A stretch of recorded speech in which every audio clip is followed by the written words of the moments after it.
Hey Dean, State Performance. Back on the Corvette. I look a mess because I was fighting. But what we got, I finally got the motor out. Um, didn't really think through that the motor being missing a lot of the piston area here. And there's chunks all jacked into the crank.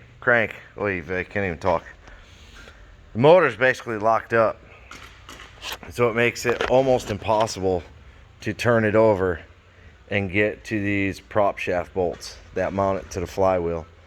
So I literally had to like stretch the plate out. You can see the gap here.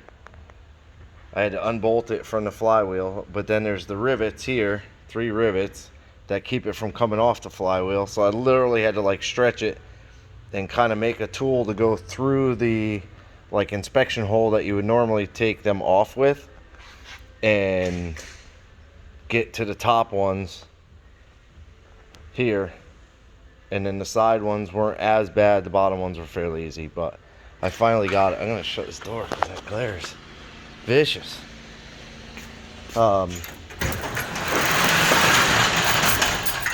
So yeah, motor's out. Huge mess under the car, which is always cool.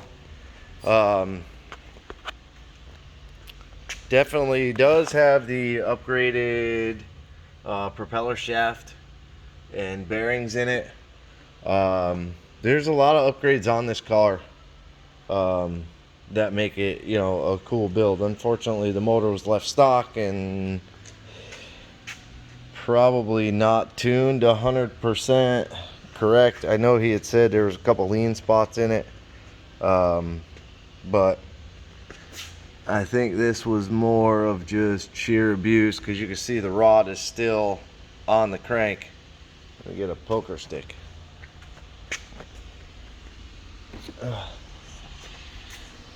The number 8 rod is still there, and it's actually like, it kind of feels good on the crank, bearing clearance wise, but it basically just lost the rod and then destroyed everything inside this cylinder. I mean, there's chunks.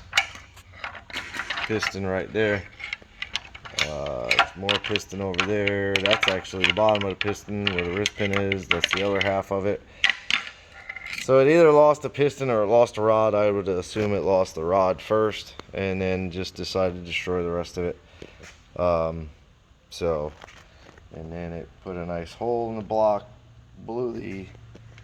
this is actually where the crank sensor goes, and the mount was here. The crank sensor was left outside the block, literally just dangling out there. So this motor's done.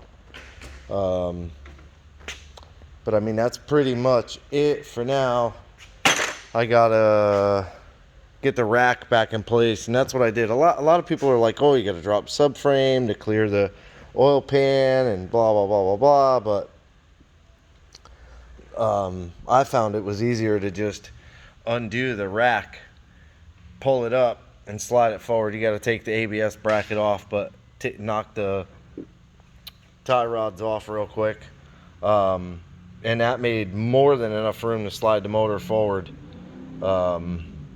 So I'm gonna get the rack back in it, get the wheels back on it, just so the car could steer and move and clean up the mess and pick up all the bolts that are on the ground underneath of it. But it is a nightmare under there right now. So I'll get that done tomorrow. I'll probably wheel the car outside and give it a good pressure wash in the engine bay. It definitely needs it. You can kind of see in between the radiator and the AC condenser, there's a lot of grass and stuff stuffed in there, so that's not going to help the cooling situation. I guess Corvettes are kind of a little bit of a tendency to heat up a little bit, so it's always good to have it all cleaned out, you know, allow as much airflow through as possible.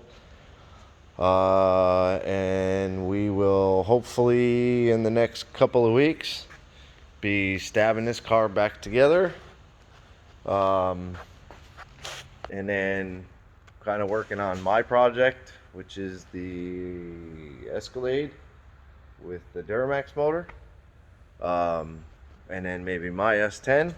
Definitely my S10. I have to work on that. But yeah, that's it for now. So I appreciate you watching. Like, subscribe, hit the bell to be notified of new videos, and check out all the videos that we already got up on the channel. Leave a comment. Appreciate it. Have a good day.